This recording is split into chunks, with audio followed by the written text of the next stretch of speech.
It's not good, guys. This is not good. And now their Overjet looks good, but they're like, oh man, I'm in so much pain.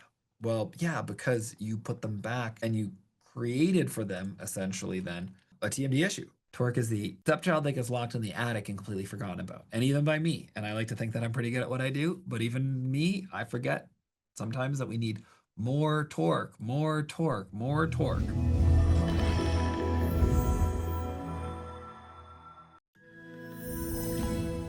All right.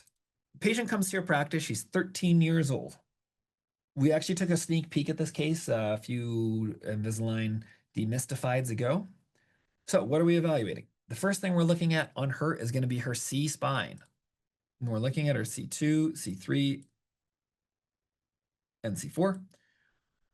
What we notice is that she has, unfortunately, pretty much used all her growth. How do we know that? Well, come to mixed dentition, you'll know more, but because we see these curved lines, this tells us that she's going or gone through puberty. If we were seeing a really short, rectangular, well, I guess this is here, but if we were seeing really short, rectangular squares, that would be telling us that she still has more growth with these marshmallows, so to speak. But if it's now gotten longer and taller, where it's no longer quite so square and it's becoming a rectangle in the vertical dimension, and we've got these curved lines on the bottom of all three, it's telling us that she is pretty much out of growth.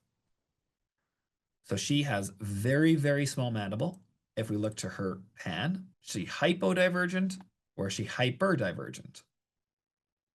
I mean, hopefully you can just look at her x-ray and see, but when we evaluate her face, grab our ruler, draw some lines.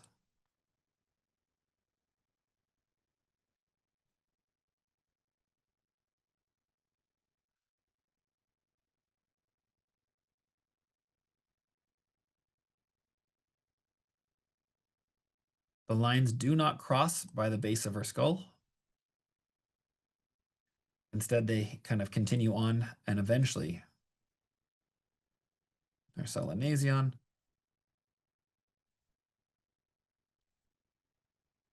So because of this, she's hypodivergent. She's got a smaller lower facial third.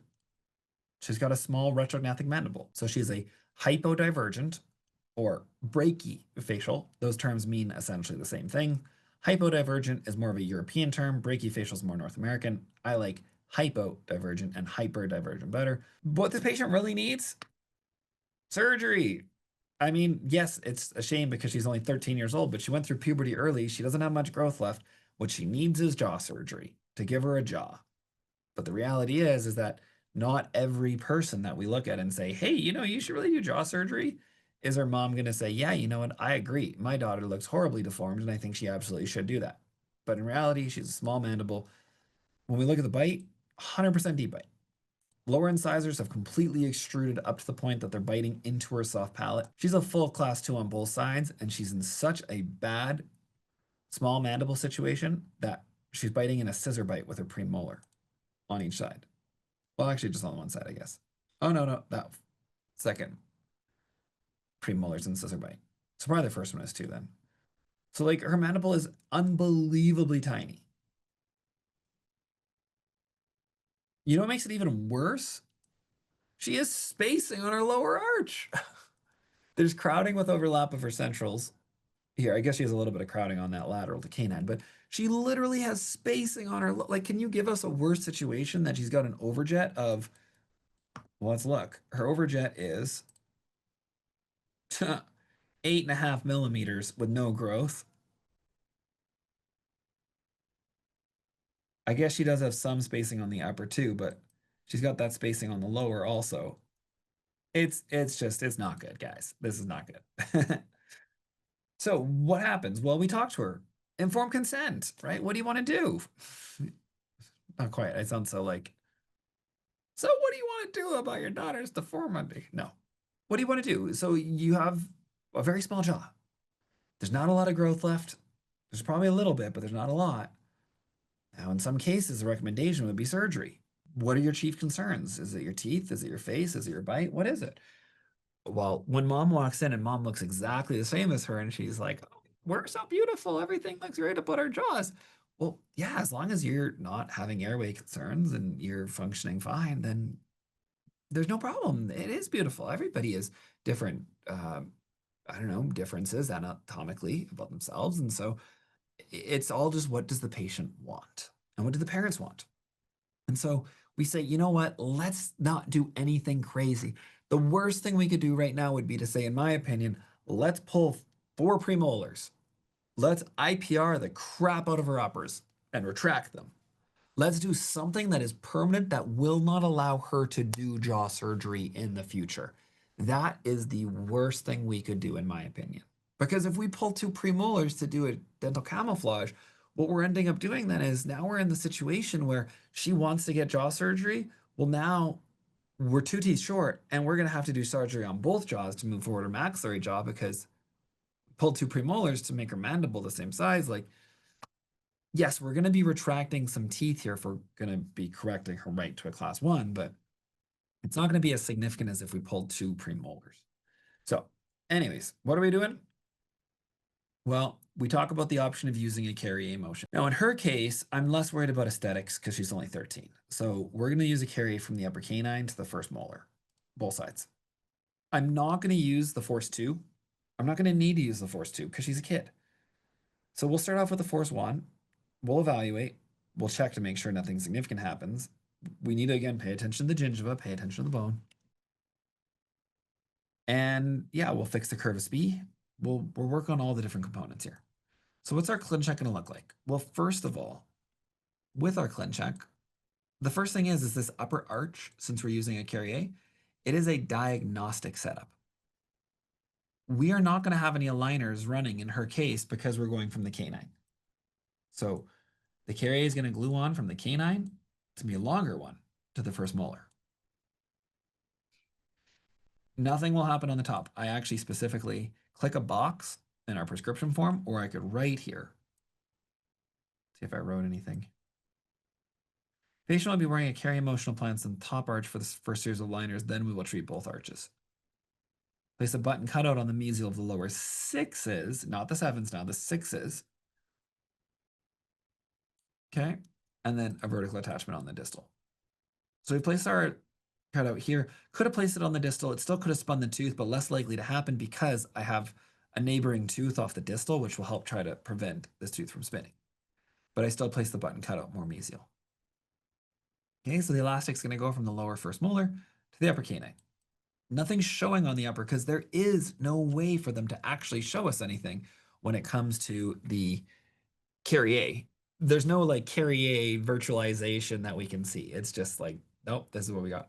Oh, by the way, Chris said I need to show you guys this view because this is actually my setup of what I've got going on. So this is how I control everything and all my different cameras. So he said at some point I need to actually show what I'm doing. That's the Carriere on the lower. So we're just treating one arch. What do we need? We need intrusion. We need to fix this deep bite. So we need good, thick, robust attachments on the posterior.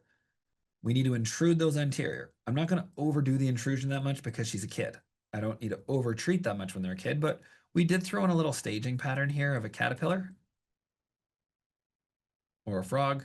Those are the 2 names for it, where we do the anteriors first, then the canines, then the incisors, then the canines. Flat curve speed, great.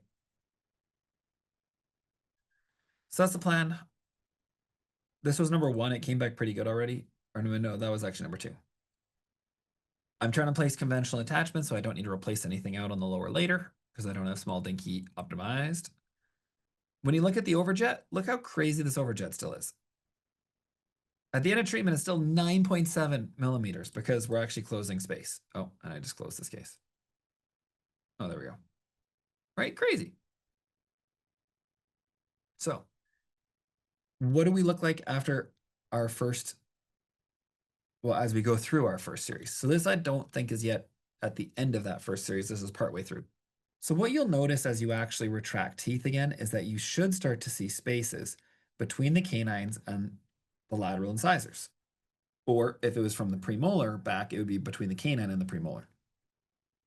You should also see spaces starting to be created around other anterior teeth. So like between our central and our lateral here, they were touching nearly. And now we have space between them. So that's good. It means that we're pulling back the canines and the first molars, like everything in this area.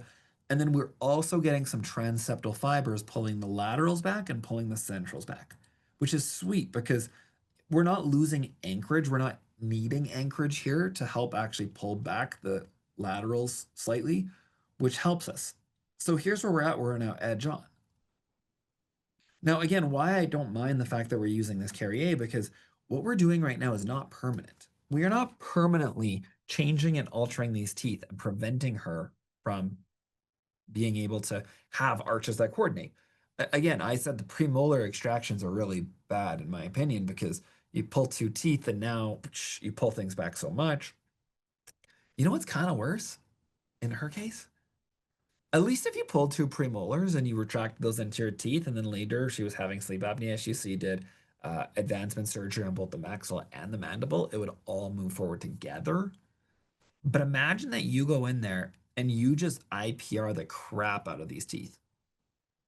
And then she ends up having some airway issues and wants to do jaw surgery when she's 20. Now the arches don't fit. You literally cut up the lid of the box, took the chunks out, taped it all back together again, and the lid and the box don't fit. So the only way you could actually address that would be to do the exact matching IPR on the lower arch, assuming no bolt discrepancy. And that would account for it. But that's a horrible idea, right? So I'm really not a keen fan. In these young patients, my advice to you, usually don't tell people do or don't do things, but I would say don't, if there's a chance they're going to do surgery later, do not be going in there and doing 0.5 of IPR between every contact to try to retrocline those teeth and help the overjet. I'd rather you just leave them with a larger overjet. So you can see the spaces starting to be created. You can see the teeth getting retracted, but we still need more. Now this photo is not the best angle. Let's see if this side's any better. So we continue. All right, look at the space opening up more and more around the lateral to the canine and then the central to lateral. So little by little, we keep going more and more and more until, and you'll see there's some extrusion that will always occur as you're doing this. The forces that are going to happen is there's going to be a constriction force and there's going to be an extruding force because the elastics are pretty heavy. And so it's pulling down and back and slightly lingual. Now, in her case here, she actually broke out her white bar. And we usually say to kids, if you break it, you buy it. No, we say if you break it, you get a silver one instead for your next one. For adults, we usually change it out, but these are not the cheapest. They're a couple $100. So we just changed it out with the metal one. So again, keep going, keep going, keep going. Literally all I'm doing at this point, I don't even know how many clin checks I'm going through. I'll check that in a moment. All I'm doing is that until we get this patient to class 1 molar canine, if that's the goal. Again, you might say, you know, well, let's stop before molar canine class 1. But we're literally just run the class 2 elastics as long as it takes. Now, this is a pretty severe case. This one's pretty bad. If this was less significant, then you might be looking at 4 months. But in her case, just to give you perspective, we started, you won't see the dates on this, but this is in 2022, October. She probably didn't start for a couple months. I'll tell you actually exactly when she started. So she did start in October of 22. And so what you see here then, when she's now got to her class 1 with that silver bar, is July. So November, December, January, February, March, April, May, June, July, 9 months. That's generally longer than what you might expect if it was not a patient who was, who was a kid. So what do we do on the clin check? Well, we're doing the same things, right? We go ahead and we hook on, once we are confident that we're pretty close to our class 1 situation, which we're actually not as close to class 1. I probably should have waited. Just go back for a sec. Weird, huh? See how we're kind of class 1 molar here, but look at the premolar. The premolar's not hitting that first molar on the lower. These aren't perfectly interlocked. Her canine's still class 2. So I actually, in her case here, oh, you know what it is? That's why. I'm like, what was I thinking? We're not in class 1. We worked on continuing to improve the lower arch. So we continuing the intrusion of these lowers. In this case, because we didn't quite get to the ideal spot, I actually do now over treat this into a reverse curve of speed. But the top is actually still a diagnostic setup. I told them virtually raise the gingiva around that appliance, but then I would have probably in these plans told them, you know what, just ignore it, do a diagnostic setup. Yeah, originally, this is where I was at, where I was like, maybe we're good, maybe we're finished. And then I look at this and say, nope. And so I don't know in which one of these, I'm not going to go into it to see, but all I would have said is, you know what, do the top as a diagnostic setup, don't give me aligners. Because here's where we're at now at the end of the next series. So same thing, I would have said, give me a give me like a regular ClinCheck, just virtually raise the gingiva on the canines, premolars, and first molar. And then now again, it's just showing these are the movements that you would have to do in order to close the spaces and get everything to class 1. And so in this case now, because our canines are in class 1, a little hard to see with those virtually raised gingiva. Isn't this such a cool hack, by the way? Like just virtually raising the gum so you don't have to take off your Carriere. Let me pull up her dental monitoring too. That's what it looks like. Like, first of all, it's stupid that we couldn't just ask Invisalign to give us button cutouts that would go down far enough. That we have to do the virtually raised gingiva technique. But yeah, it's not a big deal. You just make it work. Look at that flattened curve of speed. Oof, money. Let's compare the very beginning. Yeah, check it out, right? Like the distalization, the space that's created between these teeth is so significant.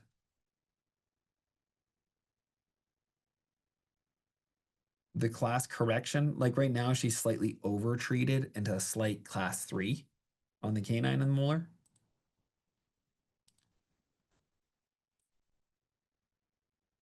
The curve of speed.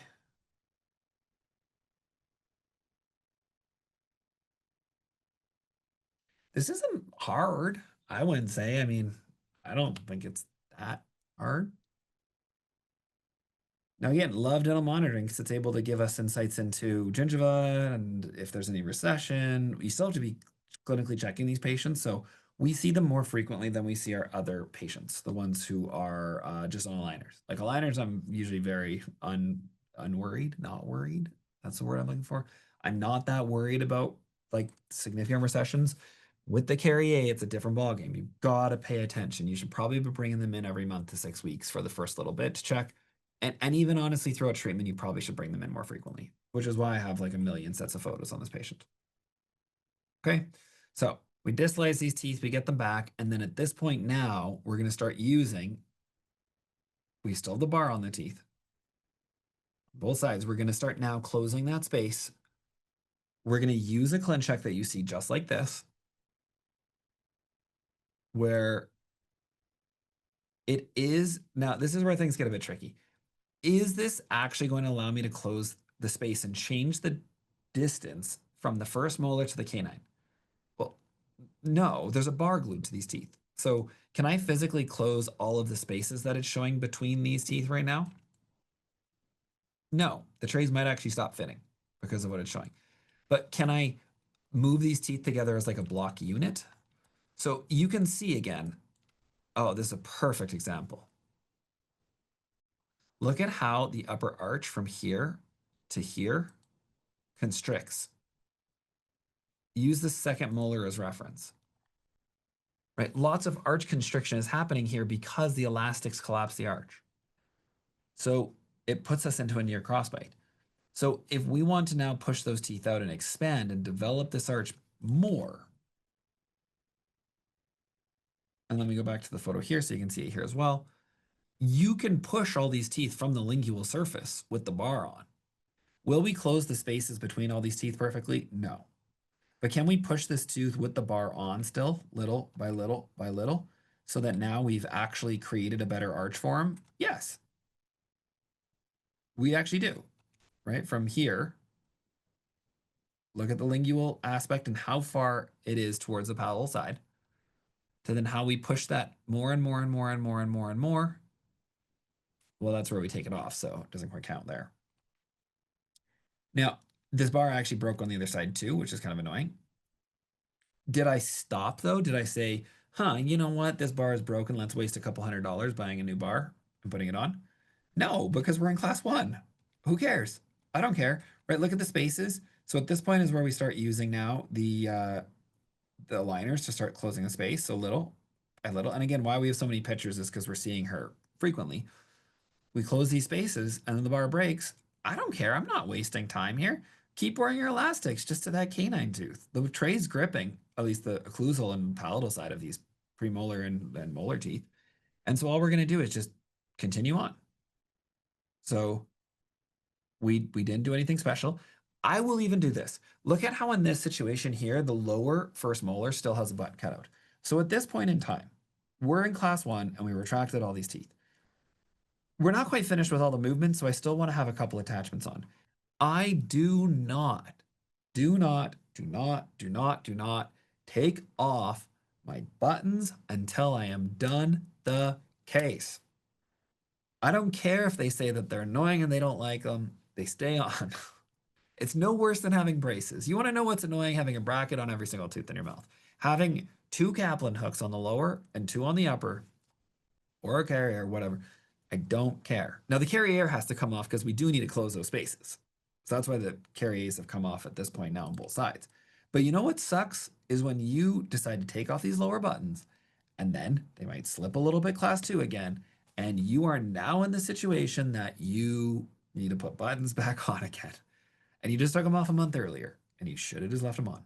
You might have to still put on a button here to work on a bit of class two if you had to. But in reality, it's usually okay, but leave yourself your insurance plan. Leave those buttons on. The other thing that you can do as we now start getting to this point of virtually raising the gingiva is this. We want to start widening and developing this arch, but we still have that Carriere on. Again, do I really think, like in retrospect, what I should have told them is don't close these spaces in this plan. This is stupid. Closing these spaces is never going to happen. It's just going to cause the tray to fit worse. What we should have just done is had them move these teeth buccally and maintain the exact same spaces as what there was.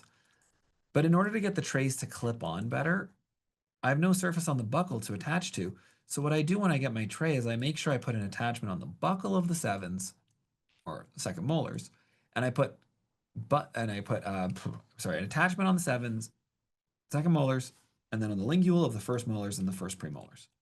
That allows the trays to clip on. In her case, we don't do lingual attachments. She's not an adult. I only do lingual attachments on adults. Just some more attachments so the trays clip on. We close those spaces. What I also, so in her case, I feel like I only made one mistake, and it's the torque. I should have added more torque into this plan because where this starts off, she has lingual torque. She's a negative torque. At the end, it's pretty much like ideal, but you never get what's shown. So I should have over-treated that torque. So at this point here, this is where we now are removing the remnants of that Carriere when she gets to the end of that batch, and then we just put some slits on. And we did have to add some more buttons and attachments now just to, or I should say attachments, just to work on closing spaces, a bit of rotations, settling things. Nothing too crazy. But again, what did Steven not do as good of job with? Torque, torque, torque, torque, torque, torque. I was saying in Denver that torque is the stepsister who's locked in the basement, trying to make a Cinderella reference. And then a number of the doctors were like, Cinderella did not get locked in the basement. That was an attic. So Torque is the stepchild that gets locked in the attic and completely forgotten about. And even by me. And I like to think that I'm pretty good at what I do, but even me, I forget sometimes that we need more torque, more torque, more torque. And then we go into our temporary retainers, and you can see that the torque is still not what it should be. So are we still slightly class two here? I mean, if we're looking right from the side view here, yeah, maybe a touch. Or from our side view here, like, yeah. You can see I'm still putting in this dinky amount of torque in our temporary retainers. Like torque, torque, torque, torque, torque, get better at torque. So Either way, this is the reality of what we did. So here's the ClinCheck showing where she was at. I'll go back one. This is before her temporary retainer. So all we're doing at this point is just flossing contacts, tightening contacts, making sure that there's no food traps. This is our arch development.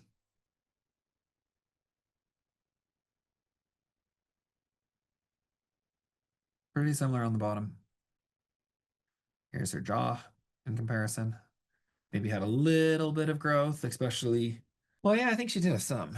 We also helped her. Yeah, no, I think there might have been a bit of growth there, but not a lot.